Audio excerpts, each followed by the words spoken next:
everyone. Welcome back to the old switcheroo where we're talking gaming retro with Mike and Jaymo. I'm Mike. And I'm Jaymo. Play along on our epic quest to research and review all 250 plus games in the Nintendo Switch Online retro catalog. Today we are morphing and screwing our way through Metroid on the NES, Metroid II, Return of Samus, in an episode we are calling Run So Far Away. Nice. Thank you. Mike, you know I'm naturally good at these titles, right, Mike? Sure. Yeah, it took several drafts to get this cringy. Our episode was originally titled A Case of the Zebes Jeebies. I wanted to get a music reference in there because in terms of guests, this is our most melodic one yet. Please welcome back to the show the voluptuous vocal cords that you all hear at the start of every episode, the Lazy Circle's very own Kristal Fields. How are you doing today, Kristal? I'm doing pretty good, Jeremy. Thanks for having me. Yeah, how far are you in the Metroid game you're playing right now? Okay, so I just realized why I stopped playing Metroid II because I started the game up and a giant stone dragon has just murdered me with an earthquake. It does that. Yeah, we're going to get into it. Yeah, so that's where I am. And speaking of where you're at here, we're very excited because you have brought a guest of your very own. Would you like to introduce him? I sure would. This is my friend Nick. Say hi, Nick. Hi, Nick.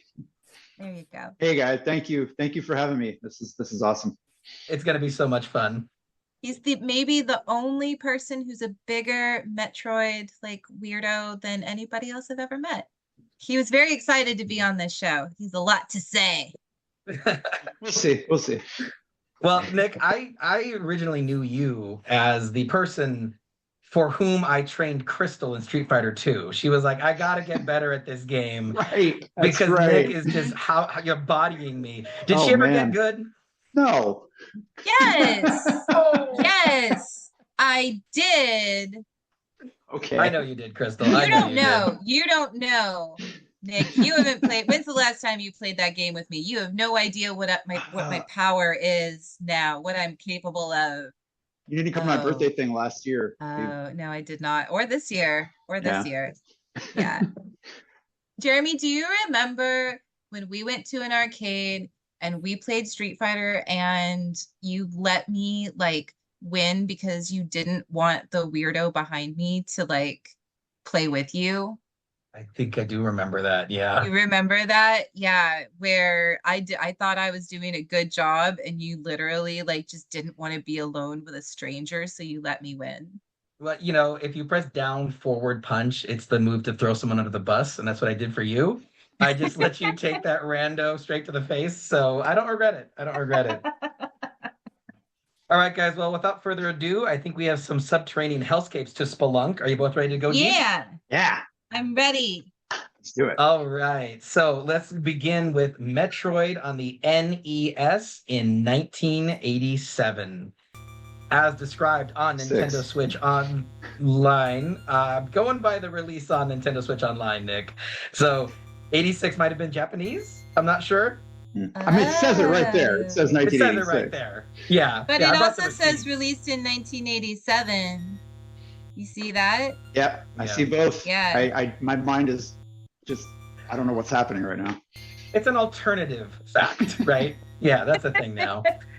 So, Metroid, the first installment of the immensely successful Metroid series, introduces us to the hideous tidal creatures and the slick, cybernetic bounty hunter Samus Aran. Aran? Nick, how would you say that? Aran? When I was a kid, I said Aran, but I now I would say Aran. Samus Aran, that sounds better. It does sound better. As Samus, your mission is to penetrate the space pirates' home planet, Zebes. Zebes. I think it's Zebes. Zebes. I've also heard it Zebes.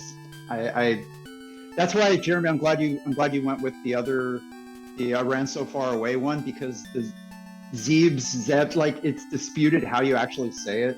So Sure I think the other one. Well, I guess the other one. Never mind. Same problem. Well, as a student of the classical Greek arts and literature, I was thinking that it was pronounced like Thebes, because it's like Thebes with a Z. So that's Greece, right, Mike? Yeah. Yeah. So that's my vote. Well, we're not in Greece. We are out in outer space, and we're going to keep the space pirates from destroying the galaxy with the dangerous life forms known as Metroids. Metroid has all the high-tech weaponry, creepy tunnels, and crawly alien creatures that anyone could ask for. With its deep and complex gameplay, excellent music, and a rare sense of setting, it establishes a frightening ambiance that will haunt and entertain you for a very long time. I love being haunted and entertained. Yeah, I agree with all of that. They did a weird effort to get creepy and crawly in there close together. Some of these Nintendo Switch Online descriptions are a little basic, so I always like when I see it. You know what? Someone was having fun writing that paragraph. It's nice to know that it was definitely not made by AI, you know? Yes. It's increasingly rare in this day and age to realize that a human being really did sit down and write all that weird stuff. There's something existentially depressing about AI writing descriptions for old retro games. Like, I don't want that. No. Oh, God. Yeah, now I bummed myself out. Thanks, Jeremy.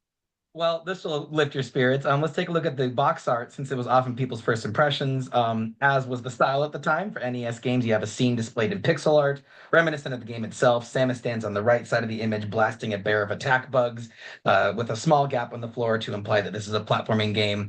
Nick, you grew up with Metroid, right? Were you a keep the box kind of kid? I think I got this used. Like I never had the box for this. I just had the cartridge. I think it's possible I borrowed it like forever from somebody. I don't remember. I have mixed feelings about this box art. What do you guys think? I mean, it doesn't tell you a whole lot. It kind of reminds me almost like they're just different emojis, you know? Yeah. Or like clip art. Yeah, that you're referring to the enemies. Yeah, well, and her too. Like there's no real cohesive line of what's really happening. It's I guess like the biggest clue is that little fireball thing, the big E, is going in the general direction. Her pew pew.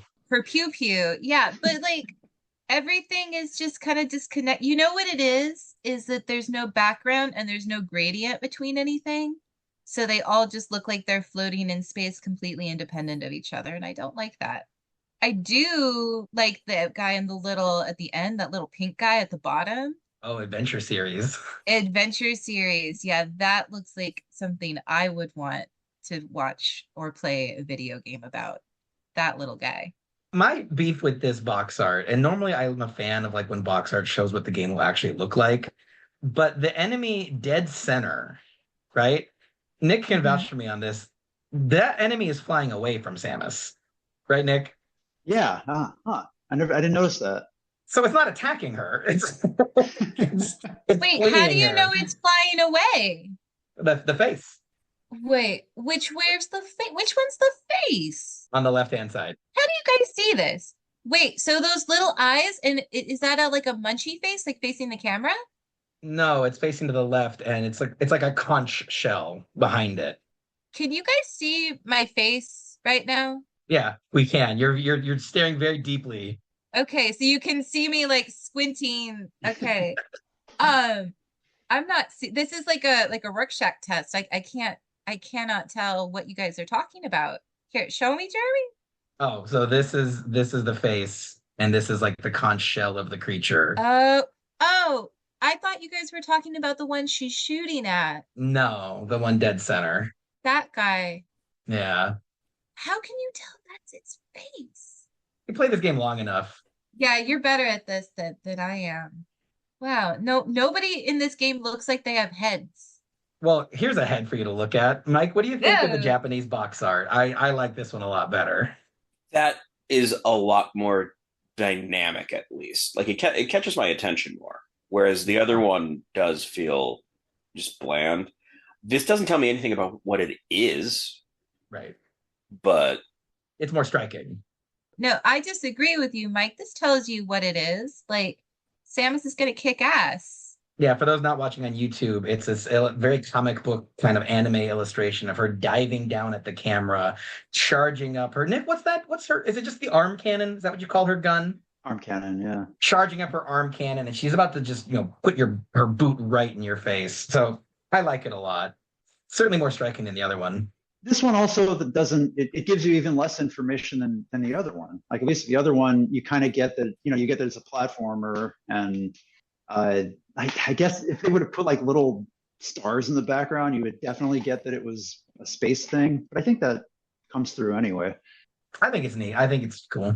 Like you said, I also like when they show the actual like what the game looks like, the actual sprites. And But they could have, like, the actual sprites, they could have had like the background, because the game looks so much cooler than this, It looks cool. The backgrounds are weird. The game looking so much cooler, that's due to the director Satoru Akada. Mike, we're going to become very familiar with his work. He was directed several games we're going to get to one day on our podcast, including Balloon Fight, Kid Icarus, and Mike, frickin' Kicks. Kicks, this freaking game keeps coming up. I can't get away from it. Is that what it looks like? Mike, can you give her the gist of Kicks? Because this game keeps coming up. Yeah, so basically the idea of Kicks is that you are trying to divide up the screen while avoiding like a rogue screensaver. It doesn't age well. I bought it for Mike, and I'll bet he hasn't played it. I have played some of it. So what are you? Like, what are you, like a line? You're a cursor. You're a cursor. Yeah. Okay. It's a puzzle game. Okay, so it's not like asteroids or something where you're like dodging them and they're like trying to actively destroy you. No. They're just bouncing around doing their thing, and so you're just having to avoid them. It's bizarre. And then there's also little sparks that travel around the outside that you also have to avoid. Is it like that ping pong game? Pong. Kinda. Is it Pong like? It's shapes. It's the characters are shapes. It's like Pong Tetris. We're gonna have to do a special episode about Kicks, Mike, because it keeps coming up. It's apparently very important to Nintendo's history. So speaking of Nintendo history, according to episode 10 of the comedy docuseries Retro Game Master, the name Metroid is a portmanteau of Metro and Android. So I thought you might get a little kick out of that. 1979's Alien was a major influence on the game's aesthetic. But amusingly, this did not inspire Samus's surprise gender reveal at the end of the game. According to an IGN roundtable discussion, that was suggested offhandedly by one of the developers deep into production of the game. So I have no way of knowing. Mike, did you read the manual for this one? Yes. Yeah. Did you notice the gender of Samus in this manual? Yeah. So I figured that I wasn't sure how much of that was intentional. Like, I also wouldn't be surprised if whoever had to do the manual, like, I wonder if that's present in Japanese, because for English, I also can see conceivably someone who didn't know about the ending having to write the backstory on this. Since the Samus's feminine nature was not originally part of the character, I'm curious, like you said, the manual misgenders Samus, but is it a misdirect, or is it they just weren't told? Because like the final sentence of the description of her says, but his true form is shrouded in mystery. So I feel like they're teasing something here. And then the only other bit of trivia I had for you guys is in regards to this game being a password pack. It was unique as an NES game because you could put passwords in to jump back in at different points of the game. Nick, you had said that you had known one of these.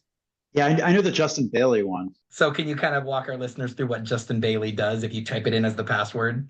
Yeah, so it's you basically get Samus without the suit, and you just play the game. It's kind of non-canonical because how can she do all that without the suit? I mean, come on. But it's fun. It looks cool. Like her hair like kind of flows as she's going. So yeah, we learn that there is there's some kind of atmosphere on all these. That's a good point, actually. Yeah. If the hair is moving, there is some kind of atmosphere, and she can breathe. She doesn't have the helmet on, I guess.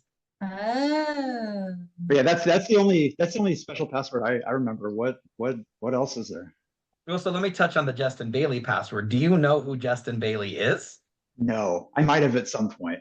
So what's wild is that people assumed that it was either a person who was attached to the development of the game. There's also was a theory going around the internet a couple of years ago where it is in reference to Australians' terms for underwear or swimsuits. Mike, you married an Australian. Has she ever talked to you about her Baileys? I have not ever heard that terminology. Okay. So neither has a lot of people, but some people online are adamant that this phrase is calling just in Bailey, as in just in her underwear or leotard or swimsuit. Oh. But it's a pure coincidence. So people have hacked this game to the point that there are Metroid password generators. Yeah, that's crazy. Wow. Oh my gosh. Do you think there ever will be true peace in space? Will there? I don't know. Well, Oh. oh God, I hope so. What's cool about this game is that the passwords are quite long. Mike, they're like how many characters a piece? Like 16? More? 20? 24. 24? Yeah. So when people hacked the game and created the password generators, you can basically select exactly how many bosses you want to have defeated, how many missile canisters, how many power-ups, even down to the playtime. This is a hackable NES game if you just know what password to put in. And Wow. right? I So got it. Justin Bailey is a coincidence because if you put Justin Ballet or Justin Balez, it still generates playable game states. It just happens to be those letter combinations formed together to create a save state with Samus in her swimsuit. And if Justin Bailey were a real person, he would have had to have been a gamer from the days of the Ottoman Empire because this code sets the runtime to 5,090,331 hours, 36 minutes, and 32 seconds, or roughly 581 years ago. Wow. That's when the Ottoman Empire was? I looked it up. I wish I had just known that. I mean, the Ottoman Empire was also like 120 years ago. Okay, well, Mike, What? you know what? Wait, no, Mike. Let's let Mike show us how smart he is. All right, so what empire would have been how many years ago, Jeremy? 581, Mike. Come on, Mike. 581 years ago. What was the empire that was like the big man about the planet? It's just like European stuff, right? Was it England? Was England up to that? I think it was England, right? Portugal, I think. Portugal. Spain as well, because that's right on the edge of them hitting the New World. Yeah, it's right before. Portugal had an empire? Yeah. What'd they do? Where'd they go? I mean, they got the raw end of the deal because basically Spain and Portugal went to the Pope and said, we would like to divide the world between the two of us. And so they drew a line and it ended up giving Portugal, Brazil, and none of the rest of the Americas. I met a Brazilian at my show yesterday and I made a mistake because he was like real blonde and like Viking-esque, you know? Very he had like big hands when I shook his hand. He was like he's from Brazil. And I was like, oh, isn't that where like the Nazis went after the war? Whoa. And he's like, no, that was Argentina. And he's right. It was Argentina. I think Brazil was where the Confederates fled to, though. Ah, there it is. Okay. Really? I knew somebody went there. I knew somebody went to Brazil. Wow. So I'm learning a lot. I mean, there is also Boys from Brazil, which is about like Nazis in Brazil. Well, he was a very nice Brazilian, I should say. Man I met last night, if you ever hear this, I hope he's playing a show tonight. His band is called Prince of Lilies. I hope he has a great time tonight. So there's my penance. Let's be clear. By the time you're hearing this, that show will be ancient history. And he'll have done a great job. He will have crushed it. I'm sure. That guy is going places. Are there other passwords that will give you the no suit thing? Yes. Is this the no suit, like her little armor thing? Is that what we're looking at? Yes, it's her. Is that one of the 24 bits or whatever? How that controls the armor? Yeah. So each letter in the password is controlling a different variable. Oh. And so one of the letters would be to play as Samus in her swimsuit. or onesie or whatever you want to call it. So I'm glad you asked though, because like there are other passwords. The other famous one is named after Toru Narihiro. He was someone who worked on the game. He converted it from the original floppy disk to the cartridge for the American NES. And his name lives on in the Narpas Sword. But what's interesting is that because of the way that the passwords are split up, Nick, you can see the actual screenshot. Yeah. What does that look like it says? This is Narpas Swordo. Narpas Sword. Most people read this as Narpas Sword instead of Narpassword. And that became such an accepted pronunciation that they even put the Narpas Sword into World of Warcraft. Oh, wow. Leading to this conversation on the World of Warcraft Reddit, a Metroid reference in this day and age, at this time of year, located entirely within a mate scroll in World of Warcraft Season of Discovery. I knew you'd love that one, Kristal. Oh gosh. I'm so glad people are still playing World of Warcraft. Isn't that great? It's still kicking. God bless him. So wait, so if I like typed in Justin like Biley or whatever, like it would have Samus with like everything off except what the like the A was covering, right? Yeah, you change like one variable, but the password would still work.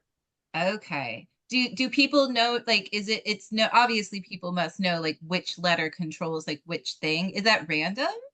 It's not random. No, it's the same every time. So we'll link it on the show notes, but if you go to truepeacein.space, you can customize your game state and it will generate a password for whatever you want it to be. It's really cool. Yeah, okay. But it doesn't like it's not like L for like legs or anything. No. Or like B for boobies. Now you're trying to dead or alive this and just increase your age and get an effect you're looking for. Oh, I love Dead or Alive. All right, that's enough of that though. Stay on topic, Mike. Before we get into the Joy Pros and Joy Cons of Metroid and the NES, what's our histories with this game and how far do we each get? Nick, can we start with you? Because this was one of your games, right? I love this game when I was a kid, but I never beat it at the time. I didn't beat this until no, it was after emulators. No, I don't think I actually legit beat this game start to finish until the Switch Online. Unless maybe I had it for the no, I think I had it for the Wii U, whatever their thing was. I think I did it on the Wii U.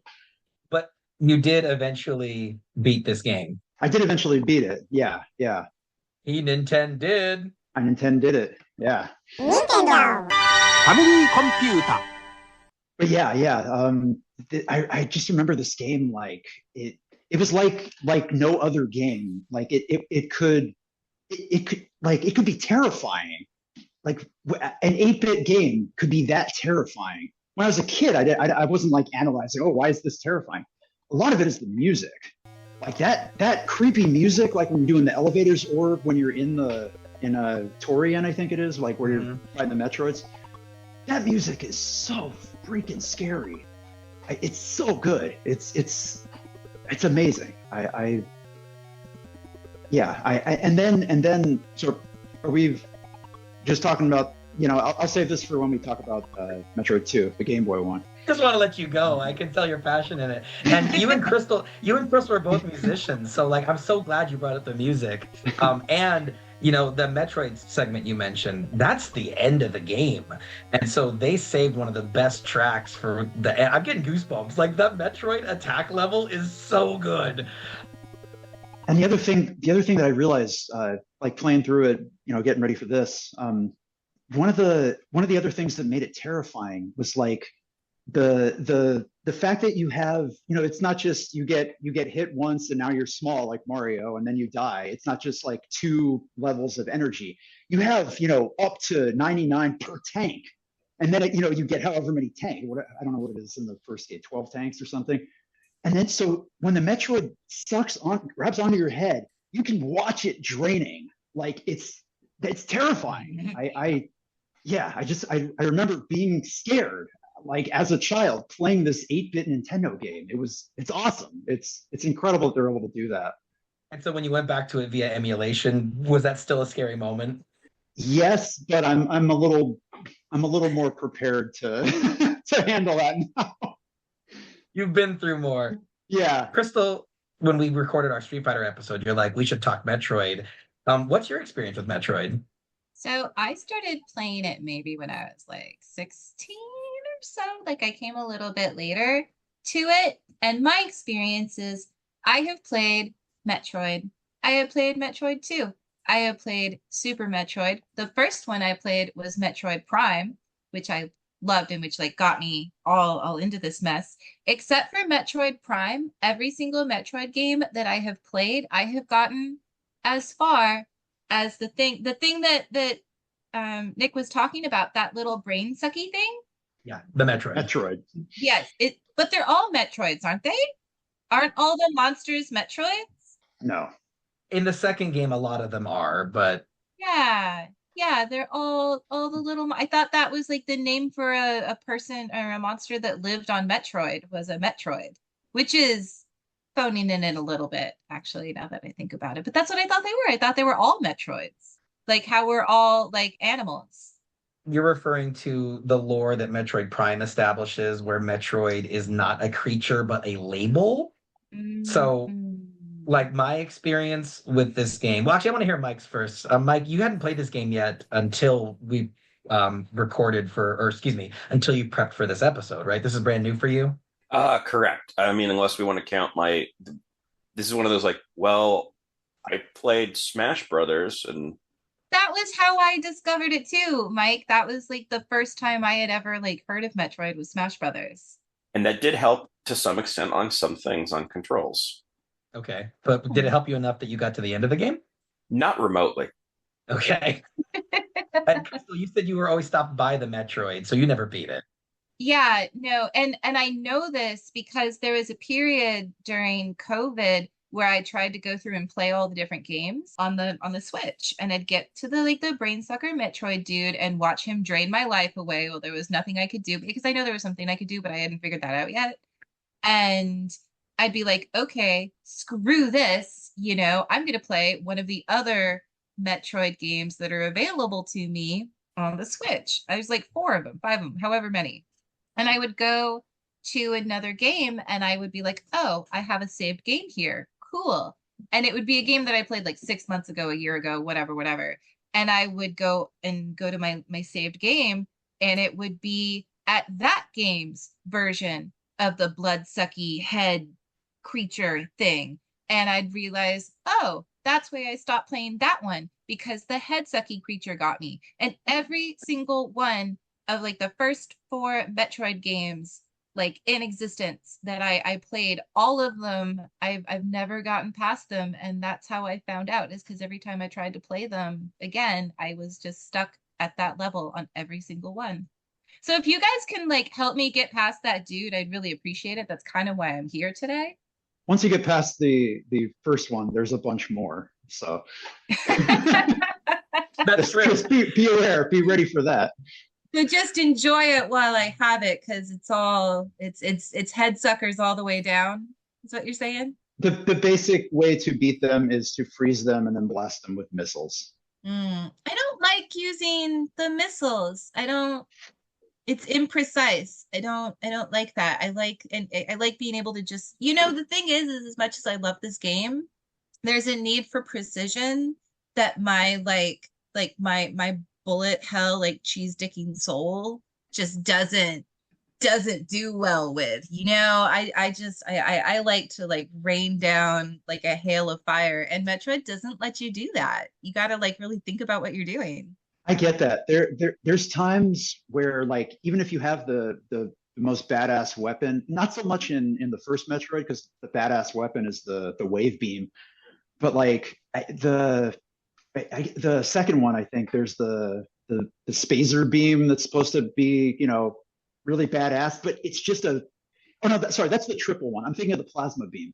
It does a lot of damage, but it's just a straight line. Like, and so if if the enemy's right there, it's going to go right underneath, Mm-hmm. and so yeah, if that's what you're referring to, that bothers me too. That's a little bit annoying. we're gonna get into it, but these games are dirty for like locking your progression behind specific requirements. And so yeah, like you can't survive the Metroid level without the ice beam. You just can't. But I knew that going in. I was surprised when I went through the manual to have discovered. I'm not fully sure what I thought Metroid meant. I don't want to necessarily say I may have just been figuring another name for Samus or something.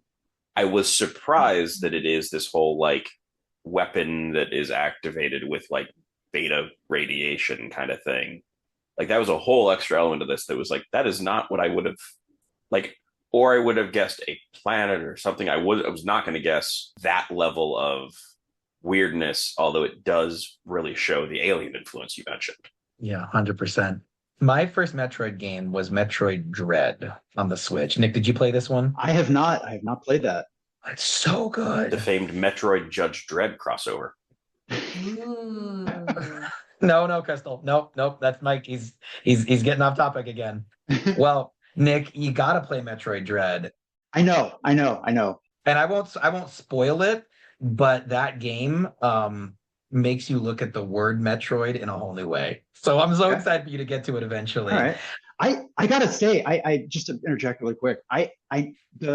The game for the Wii, Other M, like I know that's universally shat on. Fuck everyone. That game is awesome. That game is great. Isn't that the game where Samus just gives the thumbs down to everybody? She's all bratty. That's one where she's like an insubordinate soldier and she's like, hey, Captain. I'm fine with it. I thought it was great. Having said that, I never played the Prime series. Yeah, me neither. Other M had a lot of story exposition and stuff like that, which might have just been rehashed from Prime or something. So maybe that was the thing that people had an issue with. But I love that game.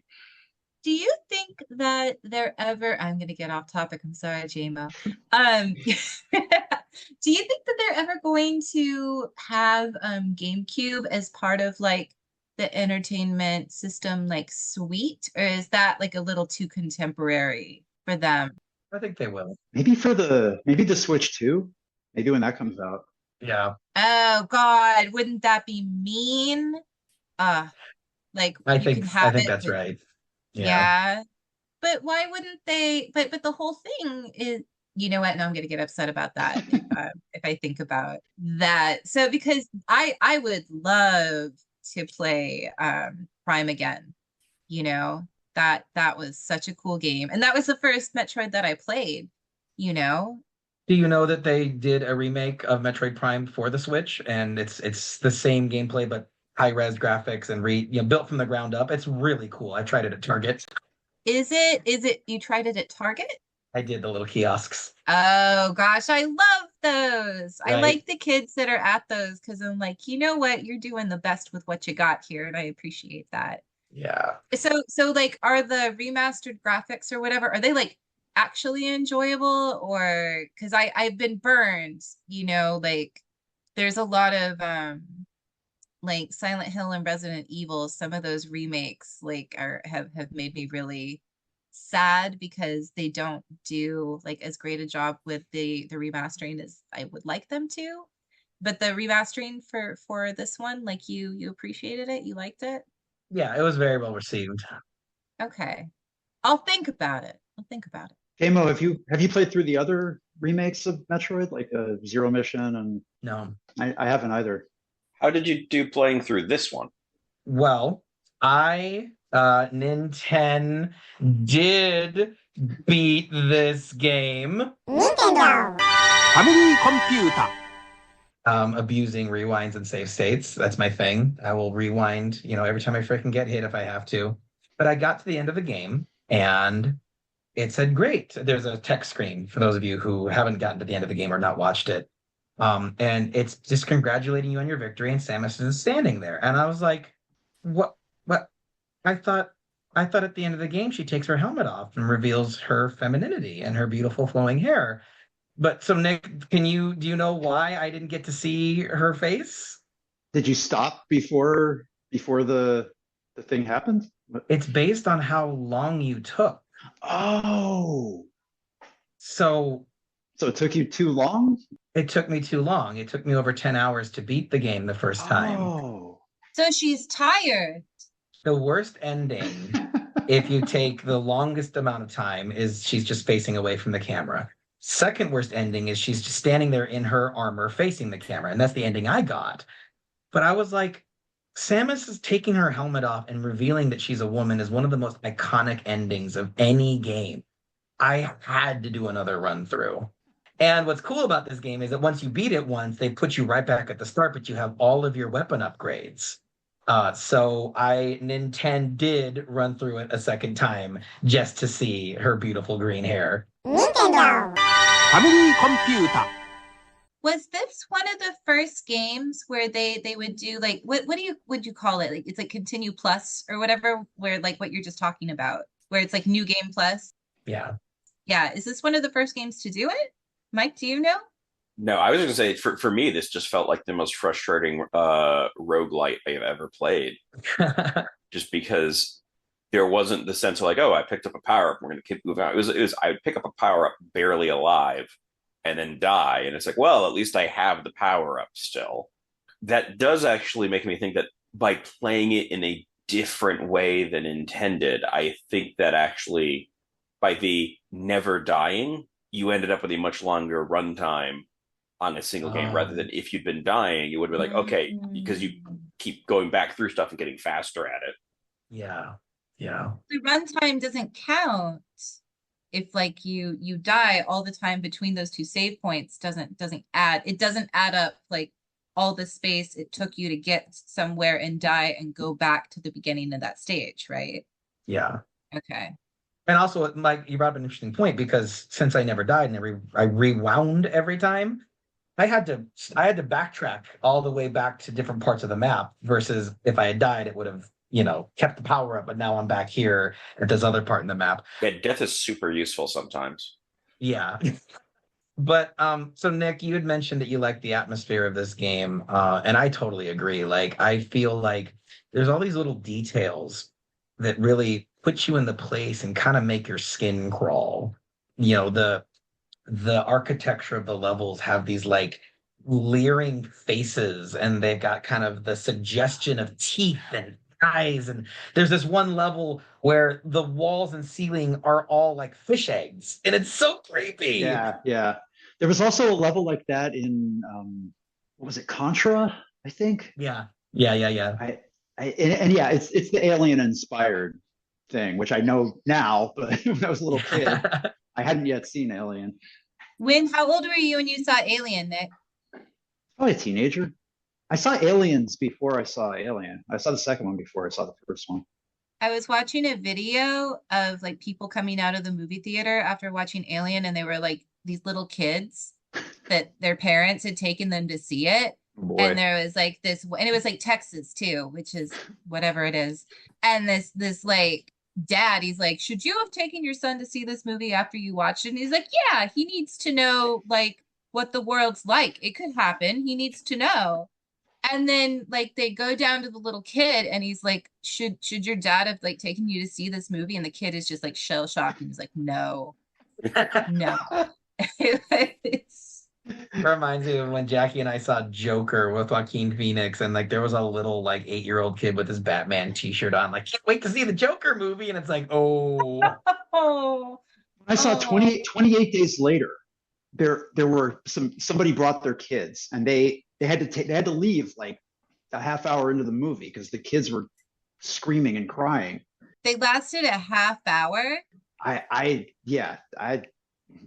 That movie starts out pretty hard. I saw some horror movie where a couple had brought their 2 kids and like they were really little, and one of them was like toddler level. The other was slightly older, but it was there's a fascinating bit where there's supposed to be a very frightening horse that has like glowing red eyes and stuff that is like a literal nightmare. Did you say horse? Horse. A scary horse? Yes, a scary horse. Nightmare. Yeah.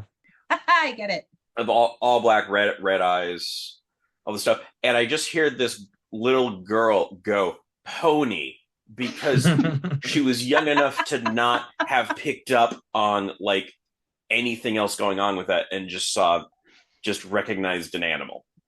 I would do, you know what? I relate to that. That's probably exactly what I would say. Oh gosh, aren't kids fun? All right, Jeremy, who's this kid with the ball here? No, hold on. Listen, dear listener, everyone else gets to go off topic. I get to go off topic for 12 seconds. Nick mentioned 28 days later.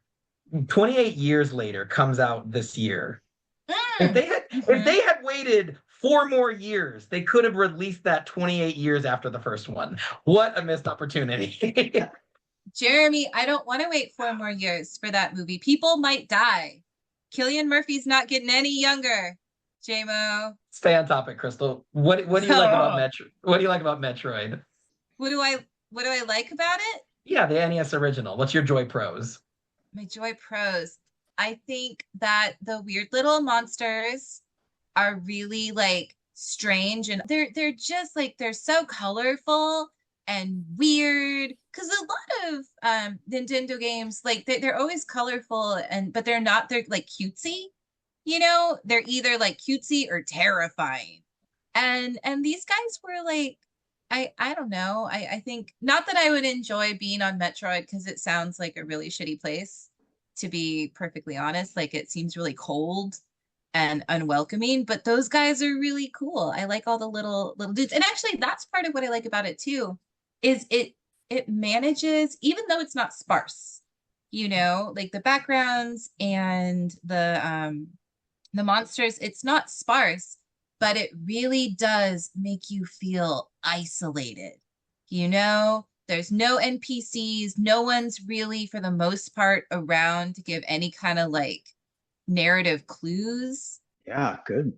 A lot of what you're finding out is like through like things people have left behind or whatever, and it just, the sense of being all alone in this strange place, but you're also like a badass, so there's something really, really cool about being in this weird haunting place by yourself. No one's there to help you, but the game makes Samus like such a capable person that you never really are afraid that you're not going to be able to do it, even when you can't. Like, even when I am not able to do it, and like the head monster is like sucking my brain out, like it never gives you the feeling of like Silent Hill again. You're meant to feel scared. You're meant to feel like, oh God, I don't have enough to do this. This is like way out of my league. And even though it's a scary place, like, you never feel like it's out of Samus's league. Like, they do a really good job of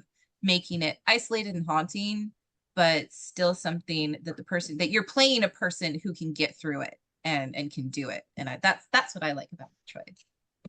Yeah, it's like situational character building, and it's so effective without any text. Like, Nick had mentioned the music being so good. That was Hirokazu Tanaka was the composer for this game. And Nick had mentioned like the elevator sequences, but what I love about the elevator sequences is that the music cuts out and it's just silence as Samus just descends. And I was like, why is that so effective? And then I realized it's the sensation of being in a hectic place, but then you step into the elevator and for a few seconds you're alone and you get to catch your breath. It reminded me of like elevators at like airports. And then when you find a new ability, there's this really haunting melody of just a couple of notes at once. It's not a sweeping melodic score. It's just boop boop boop boop boop boop boop boop, and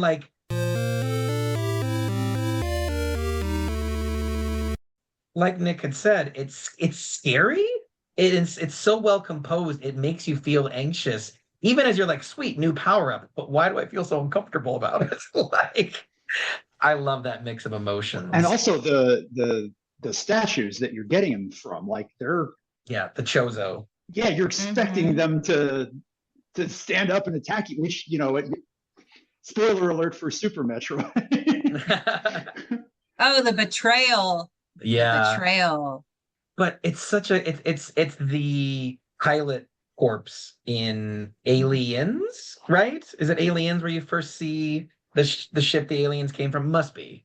But like you said, Nick, no explanation, just eerie, just unsettling.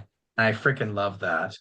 You get the sense, though, that there is just this deep cultural history in this place. Yeah. You know, like the architecture and the way that the levels are designed, they're really kind of like stylish and very intentional the way everything's put together.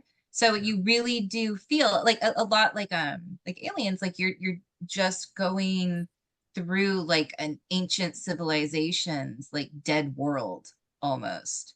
You know, that's the sense that I get when I play these games, is like you're kind of watching like a dead civilization's like greatest achievement, and you're just wandering through the ruins, which I think is so cool. It's neat. It's like a Tomb Raider kind of vibe. Yeah, it is. So Nick, you beat this game without cheating. Can you mind kind of discussing the two or three, I guess, bosses? It's been a while. So we got Ridley, Kraid, and Mother Brain. Do you have any memories of these or taking these on? The Mother Brain battle, yeah, I remember. Yeah, it's been a while since I played through the game. I remember Ridley and Kraid not really being too hard in the first game. I like how Crystal said that you're getting the sense of like you're almost going through a civilization and you don't quite understand the significance of things, but you're like, okay, but I get that's important. And what I like about the two bosses of Ridley and Kraid is that the first time you see them, they're statue form. And there's this room in the top left of the map that you cannot progress until you've defeated those two, but you see statues of them and you're like, those are monsters I haven't seen before, and they look a bit more imposing than the monsters I'm fighting now. So then when you finally enter your lair and you're like, oh crap, that's the statue and it's coming after me. I like the storytelling of that. It's kind of building tension by informing you of what you're up against before you ever find them. I agree with you though, Nick. Like I didn't think they were that difficult because at this point when you fight Ridley, you have the freeze cannon and it freezes her or his, them, theirs. Yeah, that's right. What? I would presume because I would think that it's Ridley Scott. Yeah. All right. So you can freeze his projectiles. But Nick, I freaking hated the Mother Brain fight, the final fight in this game. What's annoying about it? It's impossible. It's impossible to not get hit, and like that. And when you get hit, you get bumped, and then you fall off the platform that you're on. And I remember that being a huge pain in the ass. But I don't know. Once you get there, like to where the cage is broken and there's a missile pointing right at it. Once you can get there and just blast them, like that's pretty satisfying. I gotta say. What Nick's referring to is that the final fight against the Mother Brain, which is like the brain controlling all of the architecture and the Metroids, and it's the big bad. It's a brain. It can't hurt you. It doesn't move. It sits in a glass jar, and you have to shoot through the jar and pump it full of missiles. But every few inches of this level is a gun turret. And so, like Nick said, you have to be hit. I don't think there's a no damage run of this game possible. I would be shocked if it was possible. But the game design, though, I think Nick would agree, it's forcing you to upgrade your suit and get more energy tanks so that you have the life required to survive long enough and kill the final boss. So can we get into the Joy-Cons? Can we start complaining about this game a bit? Because I think Mike has quite a few based on his experience. Yeah, I think that's fair assessment. Let's do it. What's frustrating about the first Metroid game? I think right off the bat, there's a lot of platforming to this that I did not feel was particularly responsive to what I was attempting to do, which would lead into things like getting stuck into and just watching Samus slowly die in areas that I couldn't get out of. I think the inability to crouch and fire makes dealing with enemies early on incredibly frustrating. Ankle biters. I'm glad you said that, Mike, because I thought that there was just something I was doing wrong at that stage of the game. Like I really thought that I was just like not getting a button or combination or something. So thank you for letting me know that that's just how it is. And I think a lot of people had a problem with that because then they added that option for the second one. Yeah. Well, and Nick can also tell you, you upgrade your weapon so it shoots this wide shot, and for the first time, your shots are hitting the things on the floor, and it's a great moment. And you're like, okay, Yeah. it's the equivalent of like getting the bug can, like the bug spray, and just okay, take this, you guys. Sick of you insects. Or I would say it also seems equivalent to, since your primary fire only goes a certain distance, which it makes a lot of the having to go sort of up and down the series of platforms very frustrating, because you'll have to jump up to a platform where there is stuff, was getting the missiles finally, and just being able, like, oh, I can just aim up and kill stuff above me and not have to worry about it.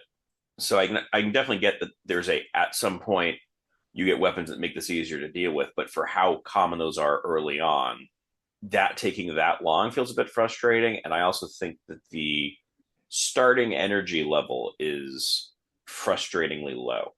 It doesn't welcome you into this game. It's not for the faint of heart. I definitely agree. We didn't get a chance to talk about it though, but I love the screw attack upgrade because it turns Samus's flipping jump into like an attack, and so all of a sudden you can traverse with so much more ease. Because Crystal mentioned that she liked the enemies. I think the enemies are one of the worst things about this game. They're really frustrating. They're so frustrating to fight, Crystal. There's this one enemy I can't stand where it rises up until it's at your eye line, and then it just takes off at you. And it's so hard to avoid. But that's how you farm energy. Those guys, they keep coming, and you farm missiles and energy with them. Yeah, but also though this game slows down a lot when there's more than a few enemies. And what's the worst thing about it is that your projectile shot also slows the game down. So if you don't shoot, you can have a better reaction time. And I don't know, maybe that was intentional, but I like the look of the monsters, Crystal. I feel like I'd want to collect, like, remember the bubble toys? You put a quarter and you get like a little figurine. Yeah. I'd want bubble toys of these things. I would like what is that game? Like Dr. Mario? Yeah. Or what is that game that you and I would play? And it was like Dr. Mario, but like there were the two, it was like, gosh, I'm not being very helpful here. The two dragons, bust a move. What? The two dragons, bust a move. No. No, it was like characters from Oh, what are you talking about? Yeah, what am I talking about? Super Puzzle Fighter. Yes, Super Puzzle Fighter. Yes. There it is. Thank you. I would love like a Super Puzzle Fighter version, like Metroid version, where all the little things are just all the little creatures. Because I think the creatures are cool, but I totally understand what you mean. They're very frustrating. And that's one of I'm gonna like skip ahead. I know you didn't ask me, but my NintenDO'T about this game is how there's not, and maybe this is just my skill level, but there's never really like more than one way to solve a problem. Like you really have to know, like with the brain suck. I keep coming back to the brain suckers, man. Like they like to fight them, like you guys said, you're like, oh well, you have to go get this thing. And I don't like games where there's only one way to do it. And each of these little monsters, it seems like, well, to fight like the Zila, you got to do this, that, and the other. To fight like the other dude, you have to do this other thing and have this other power. And if you don't have this other power, then they are invincible. And I don't like that they are invincible unless you know exactly like what the little move is. So that's what I didn't like about it. To a little bit of a defense to the game on that, the manual tells you what you need to do to destroy the Metroid. I was wondering. Yeah, that is one of those things that I don't read manuals, Mike. Yeah. A free spirit. Free spirit getting its brain sucked because they don't read the manual. This is from an era where like they expected that you would have the manual and be able to look at it. Yeah. That's right. It was like during the era of manuals kind of being like copyright protection. So Nick, was there anything about the game that frustrated you as a kid or still frustrates you to this day?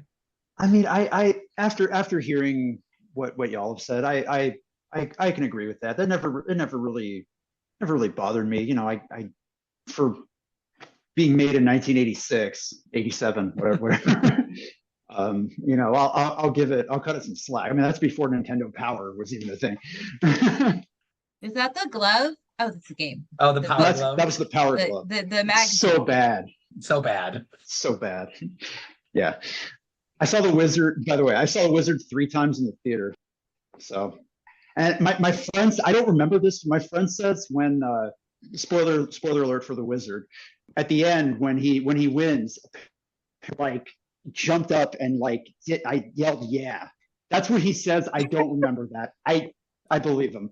The Wizard got you so much. Yeah, no, 90-minute Nintendo commercial. I'm glad you mentioned how old this game is because it invented the Metroidvania genre, you know?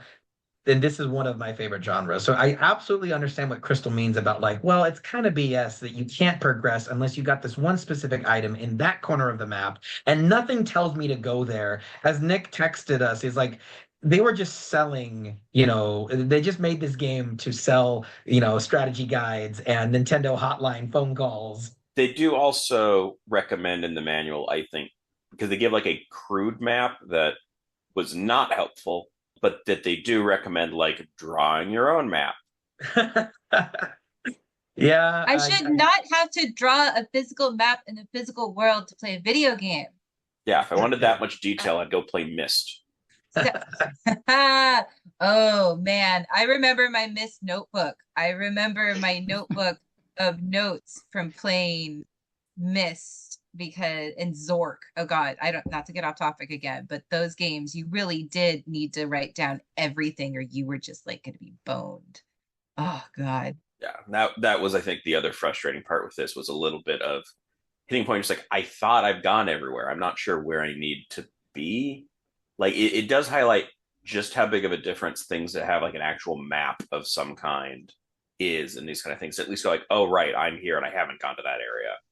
Mm-hmm. I gotta say though, at least the NES game like has you know the different levels have sort of different color schemes like in the backgrounds. The Game Boy one, man, how the hell do you know what's going on? It's all just the same color. I think this game's biggest sin, before we get to the Game Boy One, I think this game's biggest sin is it is the king of, oh, there's a little secret passage in this wall, and you have no visual cue. You just have to know. And Nick, I don't know if you remember this room as a kid, but like this is to me the epitome of this game's mean-spirited game design. You have this room with 4 bat-like creatures kind of bouncing off the walls. You have this tall pillar that goes almost to the ceiling, but there's just enough space to suggest that you could jump through it. If only there was some combination of using your ice beam to freeze the enemies as platforms. Can I get through that? It turns out it's impossible. I don't know if you can see on the screenshot, guys. Samus is actually below the floor. It's a fake out. They make it look like you can go up, but you have to secretly go underneath. How the heck would you ever figure that out? You have to. It's like with the first Zelda game. You just kind of have to burn every bush, bomb every rock. You know, like it could be anywhere. Pretty demanding. Like, you know, when I'm a kid, okay, sure, I have the time to sit there and bomb. At every single, yeah. I just think that, you know, if we didn't have this one, this was sort of, I think that you look at all the other Metroids and you forget that this was because it was the OG. It was so weird where it didn't have to be, you know, and it set the stage for all of the other ones to be just as weird. And I think that that's special. So for all of its sins, as you said, we should appreciate it for that. Absolutely. And as like from the creator perspective, Metroid eventually, like the storyline got pretty cool. Like it's a good story. And like how much of I don't think any of that was in their mind at the time of making this game. Do you know? Yeah. They just wanted space peace. True peace in space, yeah. Yeah. But you know, Chris, you're right though. It's just like it's a big swing and it's an ambitious game for 1980 whatever. You know, so credit where credit's due. I'm glad you said that. So let's move on to our second game of today, Metroid II: Return of Samus, released for the Game Boy in 1991. She's back. She's back. She's returned.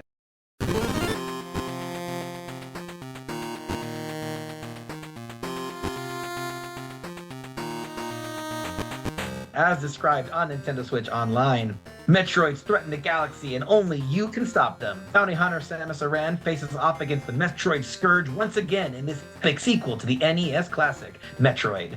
Take control to guide Samus through cavernous corridors, ancient ruins, and alien traps. On the mysterious planet S03E04, you'll find artifacts of a lost civilization that grant amazing powers. Through creatures in a buzzsaw blur, roll through hidden tunnels and climb sheer walls. Fight to the heart of the planet and search for the merciless Metroid leaders. If you are a cunning explorer, you'll earn the best of several super endings. Enter this exciting Metroid sequel and experience the thrills of this beloved Metroid series. Let's take a look at the box art. It's got an illustration of Samus. Very colorful, very striking. I like it. Do you guys like this cover? She looks so butch. Yeah. She's beefy. Gonna like mess you up. Yeah, I like that. Kind of like a snake. Yeah. She's like a cobra. Like her her arms, her elbows, her shoulders, and like the snake like thing going on in her abdomen. She's like a king cobra. Ooh, subliminal. She's ready to strike. She is ready to strike. It's great design though, Kristal, because you can imagine this armor suit balling up. It sort of is round and, like you said, like a snake would coil. Now all of a sudden, because of detailed box art like this, the language of the game and Metroid turning into the little ball, it kind of makes more sense. And we'll get to this now. One of my trivia pieces for this game is that, Nick, you were not complaining. You were acknowledging that the Game Boy was a black and white console. So you can't differentiate environments by color anymore. But there was a unique gameplay challenge because they also could not change the color of Samus when she upgraded her armor. In the NES one, you go pink when you get the Varia suit, and now okay, I can go through the lava. Because they couldn't do that in this game, they added the now iconic big round shoulder pads. And if I know one thing about Kristal, she loves a woman in big shoulder pads. But that was done because it is a different sprite, and they had to do it that way. They couldn't do a color difference. And so I get a chuckle out of that. The limitations of the Game Boy making the character design better as a result. I thought that was kind of neat. Do you remember the Game Gear commercials that just shat on the Game Boy? Like they went full on attacking him. I think they called it cream spinach color. Yeah. And there was one commercial. It starred the guy. Okay, so in Mallrats, the guy who's staring at the picture trying to make the magic picture. The magic eye. Yeah, the magic eye picture. That actor, when he was younger, he was in one of these commercials.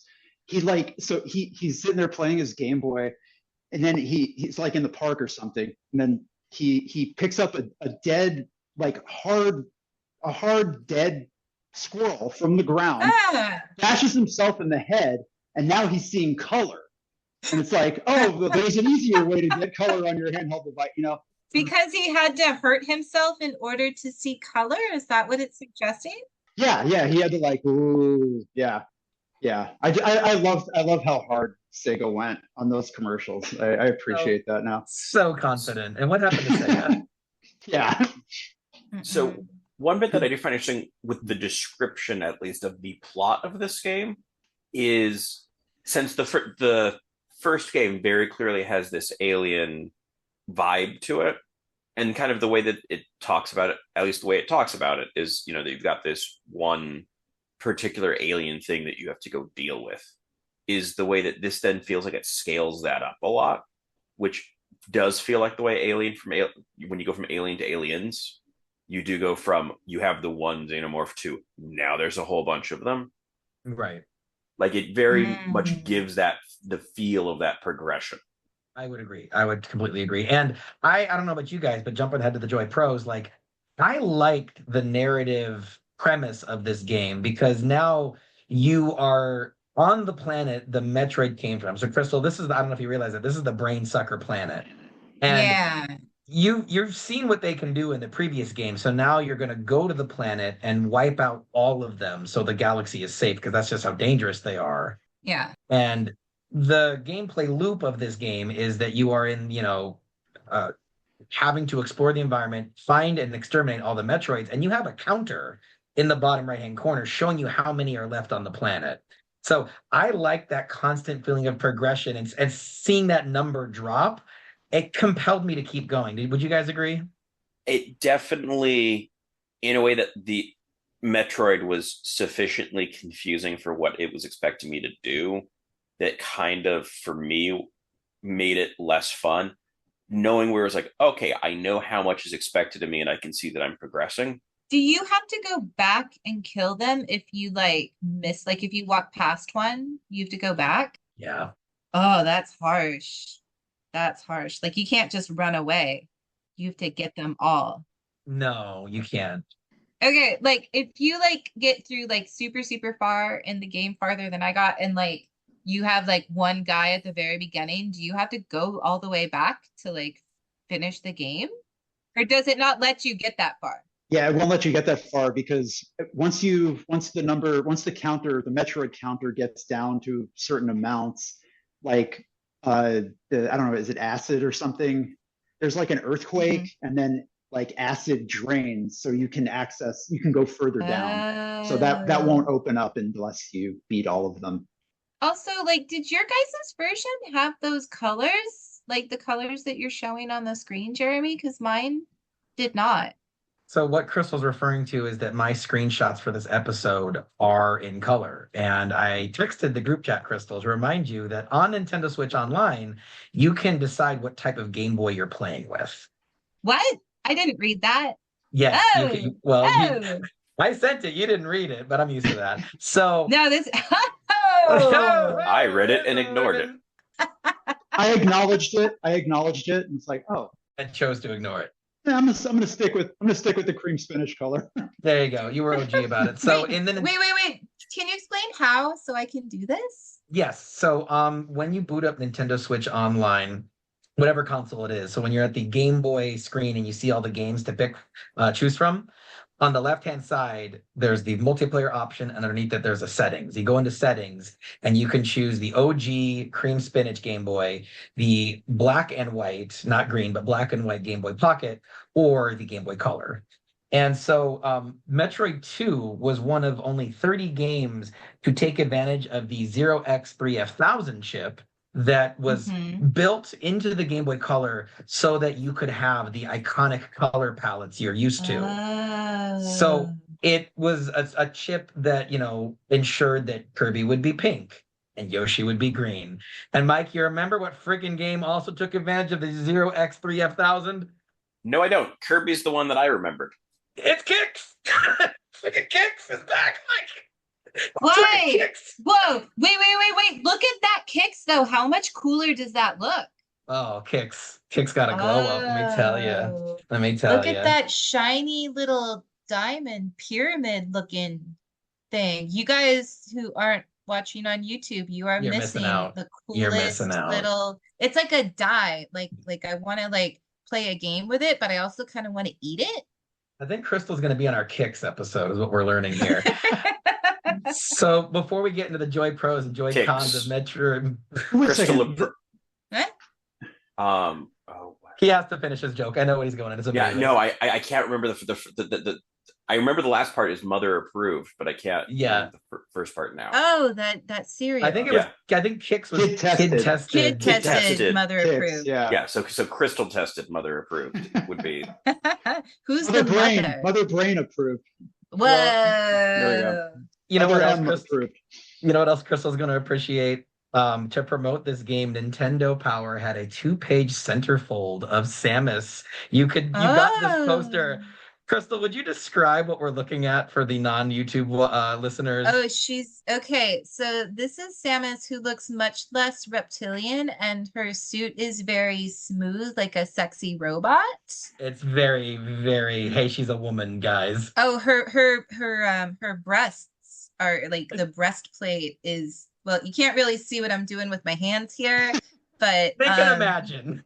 you can imagine. Yeah, so she has prominent breastplates, very, very smooth, sensually like shaded armor pieces, and then this gun that's like smoking, like she's just fired off a bunch of hot shots. And her shoes are both high heels, but they also for some reason kind of look like clown shoes. Like they were like, this armor has to have a heel on it, but we can't make it look like she's a lady technically, so it's like a clown boot. No, she looks real like a sexy robot lady who's gonna mess you up. I would like to have this on my bedroom wall. I am finding myself heavily distracted away from the character. Yeah, Mike, describe the text at the bottom, Mike. Yeah. So down at the bottom, it says coming soon in poorly designed font, and then for Game Boy, starring Samus Aran. But all of those words, every letter in all of that is like, has like the path off into the distance for each of them. Like it's very much the overdone vibe. No, because Star Wars at least keeps like the letters as like distinct letters. This is more like it's the Baimon Siphoncon from The Simpsons, where just like the graphics are just horribly overdone. I texted Brian because I figured he'd know what this was called, and he just said it's the Superman font. I guess the Superman movies start with the zooming letters. What did you ask him to get that answer? I sent a picture and said, what would you call the picture. this text effect? Okay. Yeah. She looks also, it makes it, and this isn't like a sex thing. Maybe, I mean, who knows? People have amputee like things. But it looks like one of her arms, there's no arm. It's just a machine gun. Or like, or what do you call her, zapper?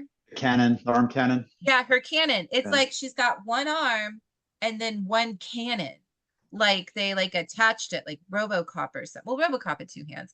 What am I thinking? You know what I'm thinking of? The Grindhouse. Planet Terror. Yeah. Captain Hook. Yeah, Grindhouse, Nick. Yeah. That's Rose McGowan.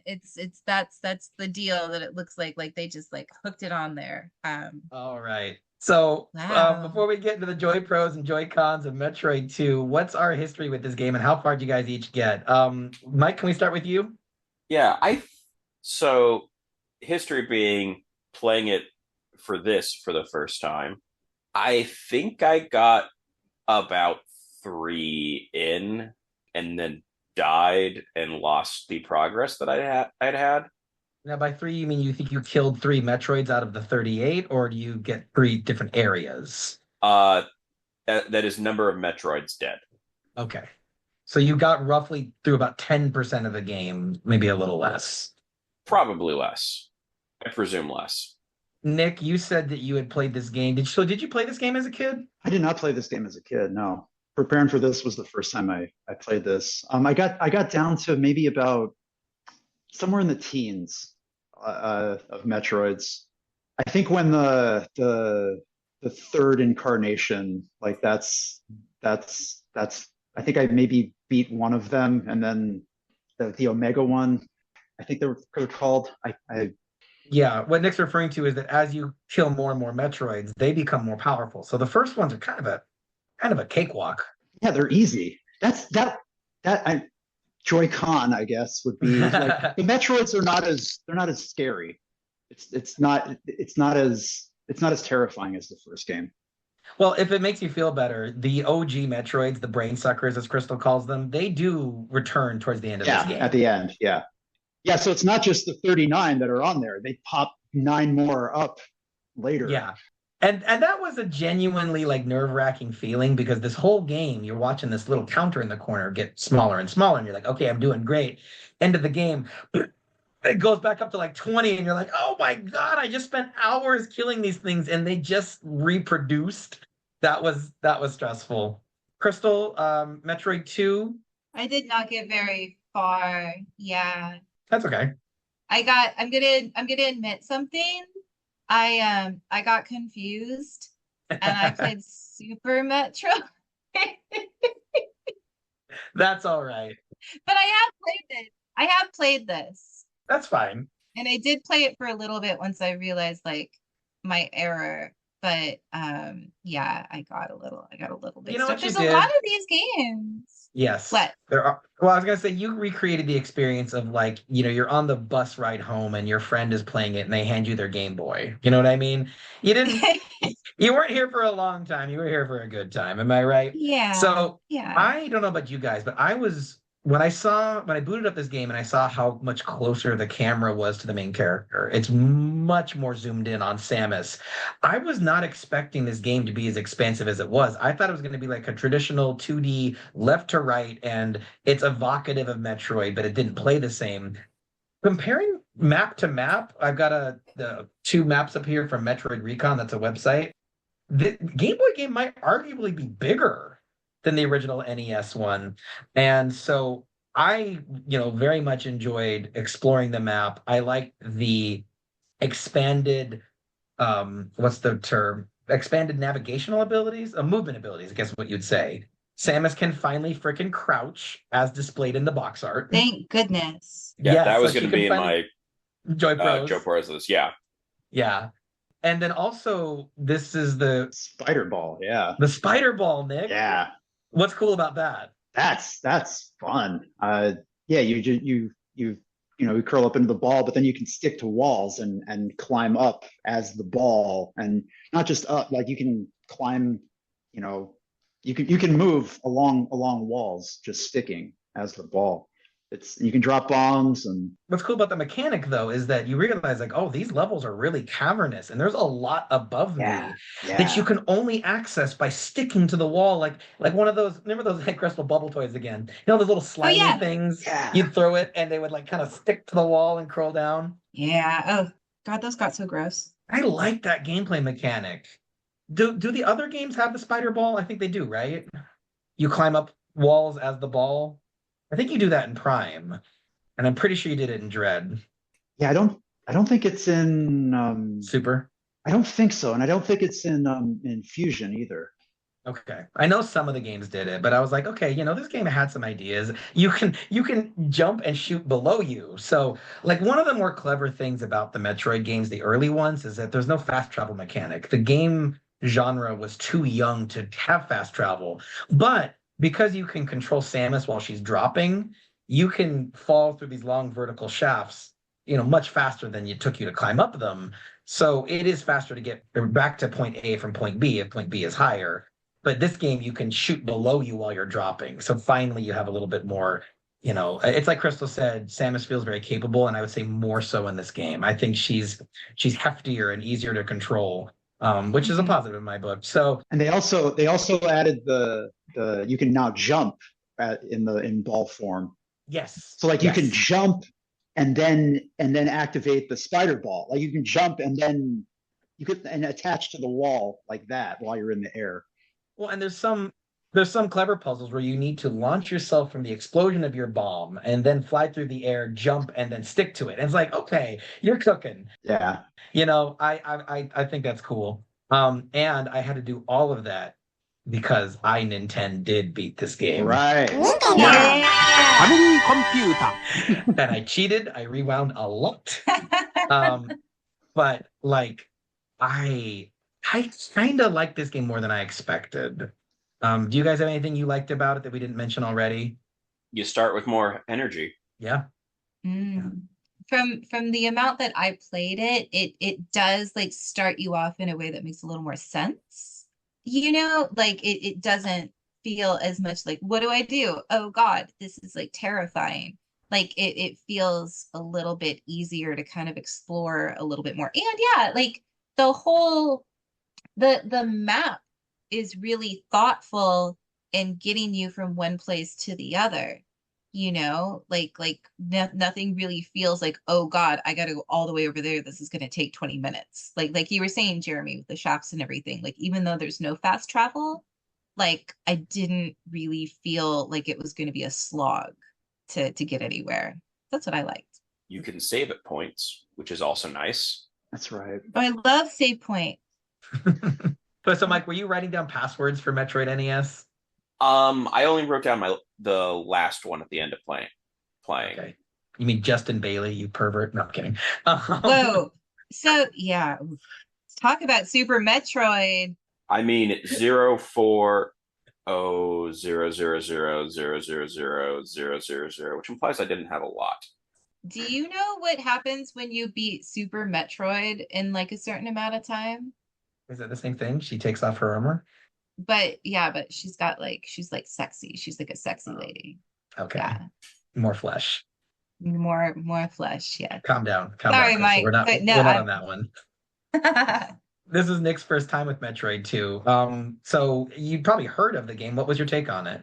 So I do like that at the end of this you get the baby Metroid, which becomes like a big that's kind of where the storyline really starts becoming a thing for me. So I dig that. The lore. Yeah. I like the lore.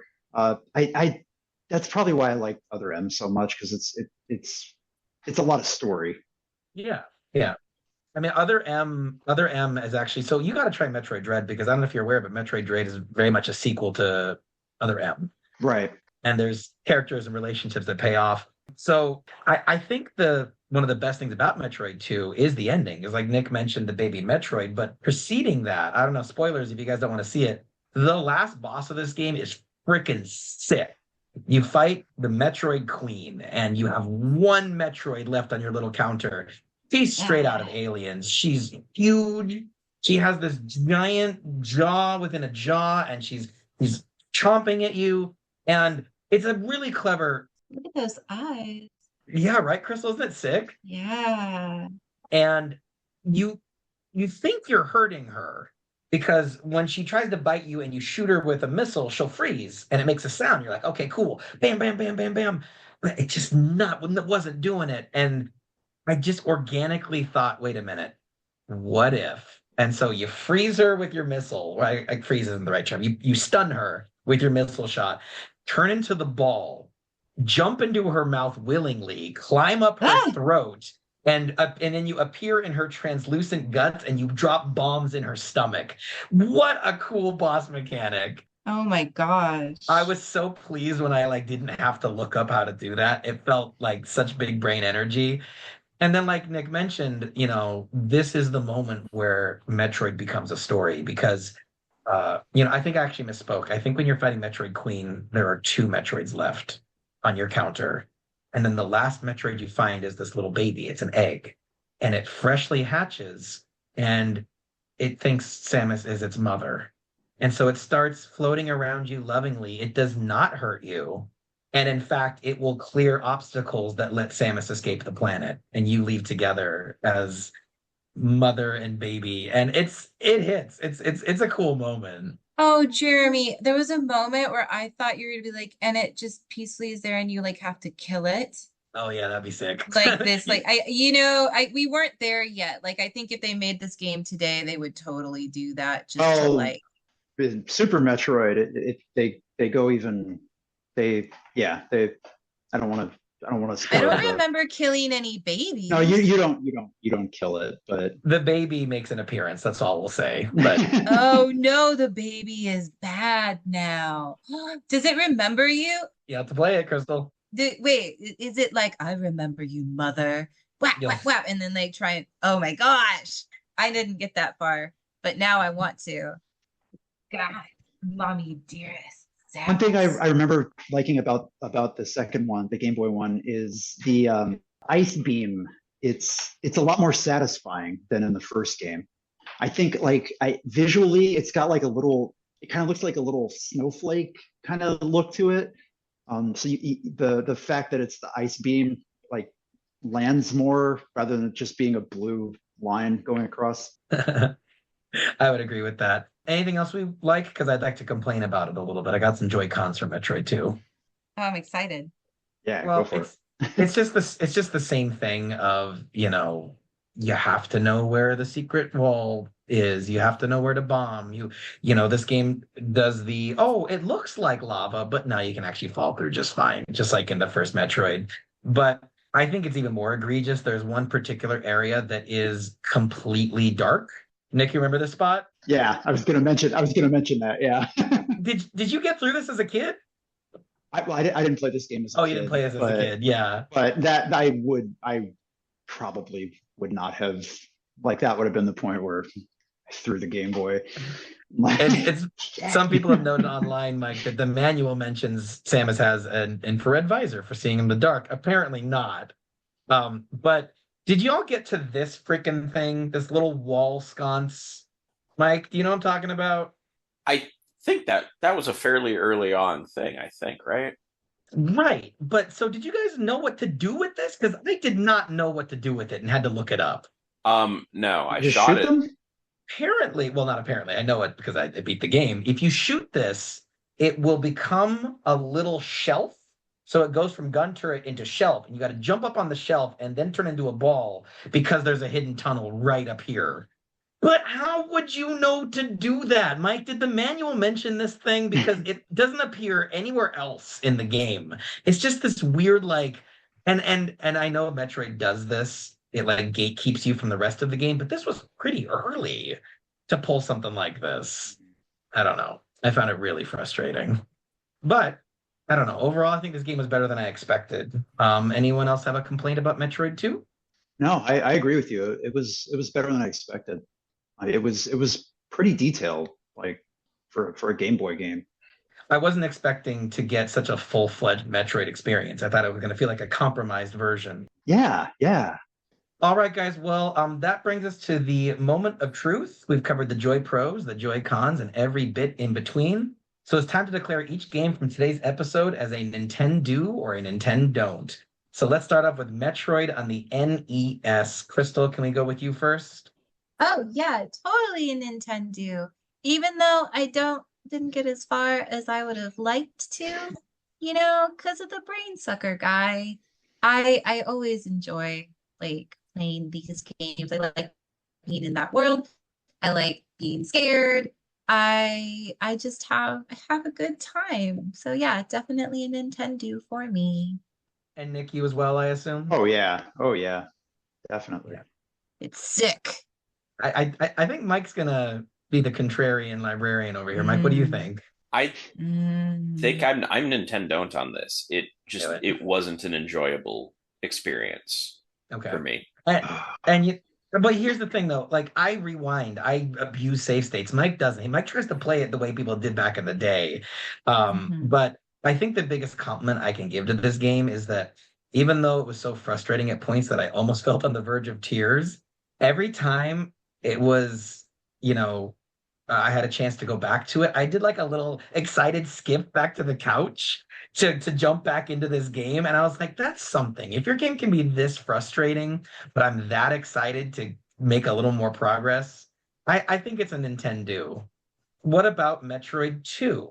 Kristal, the Game Boy version, you played a little bit of it. Are you going to recommend people play more? Yeah, no, I would. I'm gonna be honest, like the amount that I played, I was not able to get as far without dying a lot.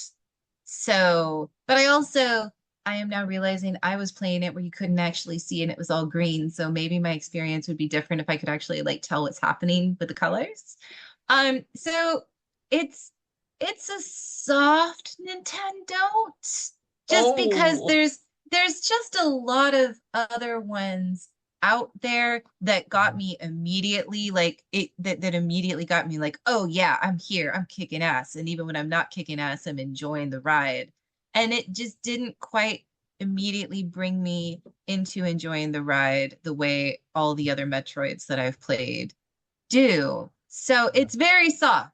It's real soft, and this is an unqualified opinion, but it is a very soft Nintendo. It's qualified. Like a lot of people's experiences with games are sort of like dip your toe in, and if you're not having fun in the first 30 minutes, are you going to keep playing? A lot of people would say no.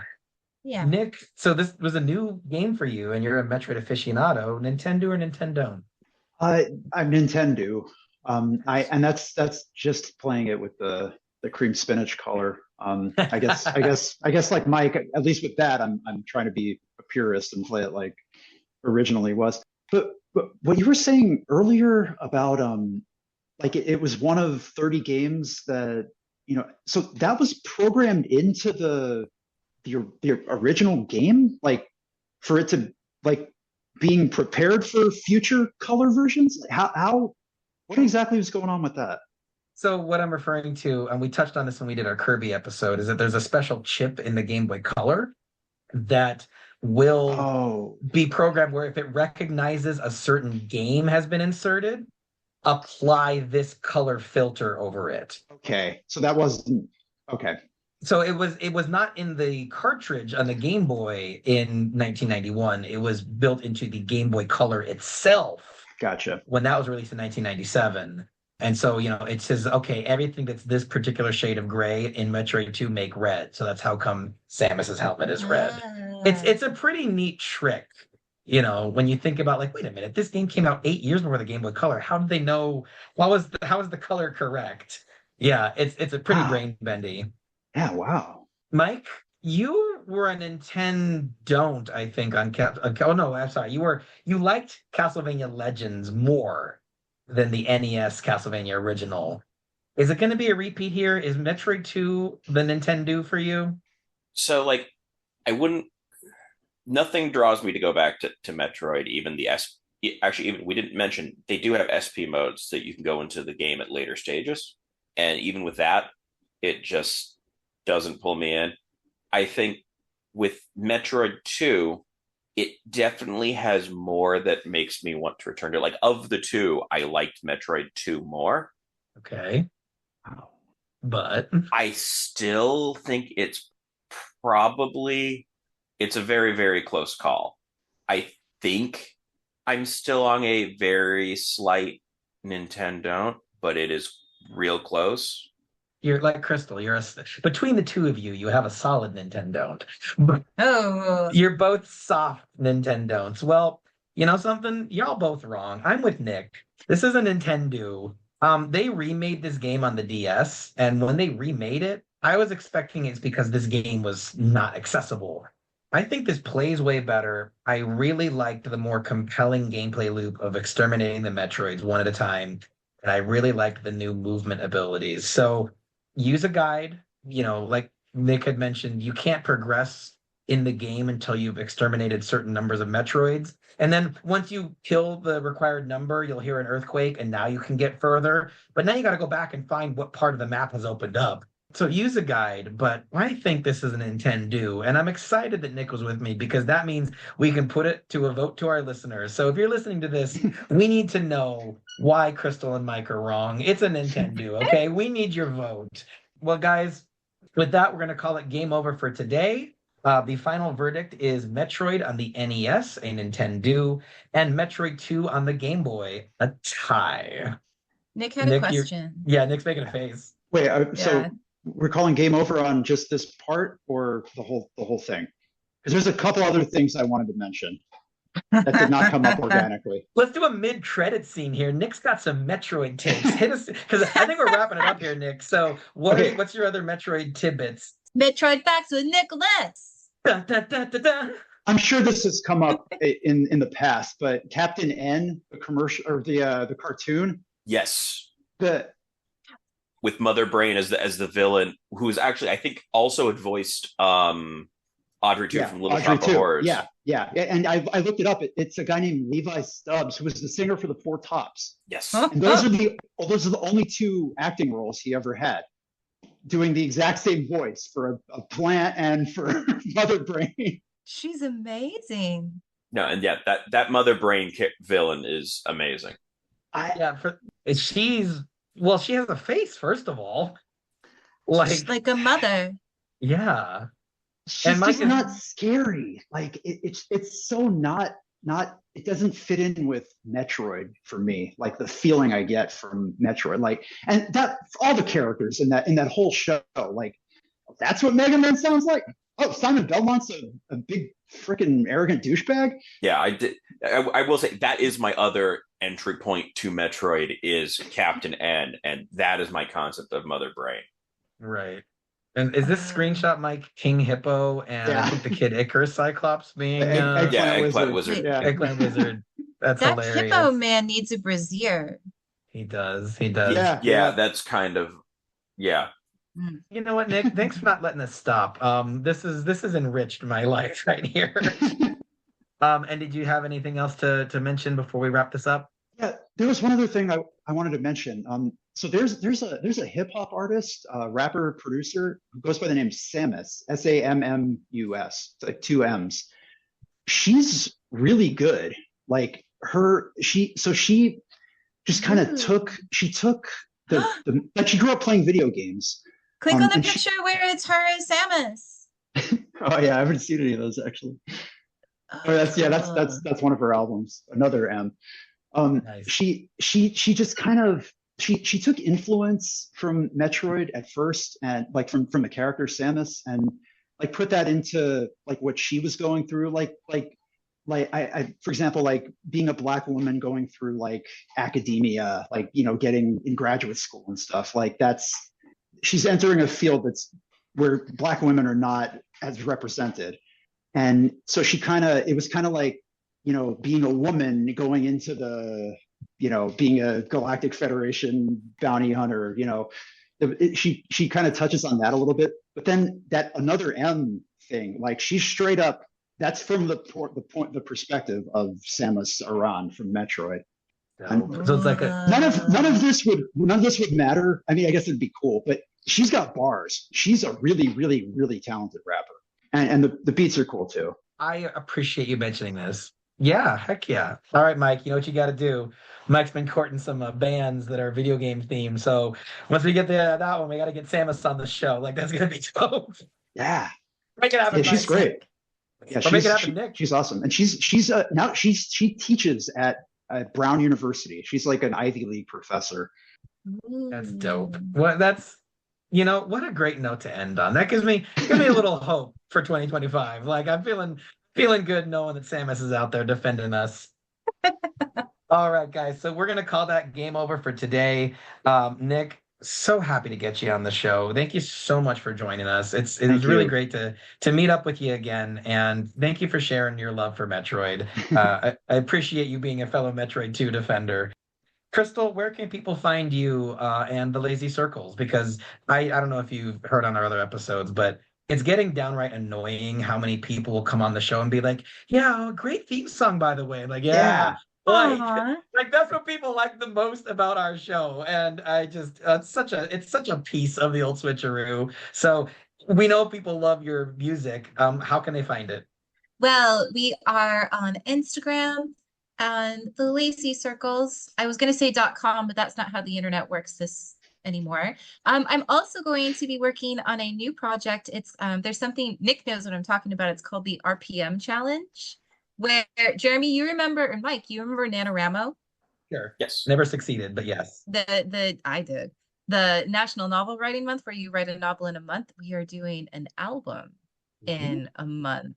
How's it going? The month is already yeah, I released at the studio. Nick, don't say things like that. That's not important. Sorry. The important thing is that it's done on the 28th. She's been playing Metroid. Yeah, I had to play video games. But we're called it's a pared down version of the band. We're called Owlette. Nice. And we'll let you guys know where you can find that album. But yeah, that's where you can find me. I would have picked a longer month. Yeah. Mike, I didn't make the decision there. You're gonna have to talk to the powers that be at the RPM challenge, all right? It's enough lip out of you. That's enough lip out of you. That's enough lip out of you. That's enough lip out of yous. That's like all he is. Hey, can I get a little more lip? I want to wrap up the show here. Yeah. Guys, it was excellent to have you. Everyone join us next time when we'll be questing through Motavia in our deep dive into Phantasy Star 4 on the Sega Genesis. Also, don't forget to visit www.theoldswitcharu.com. There you can find links to our Spotify, our YouTube, our Instagram, and all the social medias you can shake a joystick at. You can even leave an old-timey voicemail, meaning we would literally love to hear from you. Or even better, join our Discord server where you can play games, talk games, and maybe even make a friend or two. Big thanks to our Kristal here for our theme song, and thank you, dear listener, for liking, commenting, subscribing, reviewing, and playing along with us every step of the way. This has been the Old Switcheroo, where we've been talking gaming retro with Mike and Jaymo. I've been Mike. And I've been Jaymo. Game on, everyone.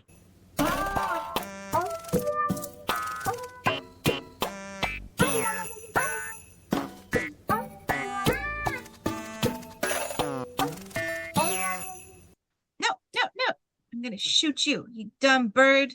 I think it is a bird. I'm pretty sure this is a bird. It just killed me. Is it a bird? Plane. It's not a plane. Here, let's do this. Let's do this, because otherwise you guys would just have to listen to me like asking if it's a bird or not. No, I know I keep talking about it, but it was the stupidest thing I've ever done because it was so hard and so fast. That's what she said. Hey. Hey.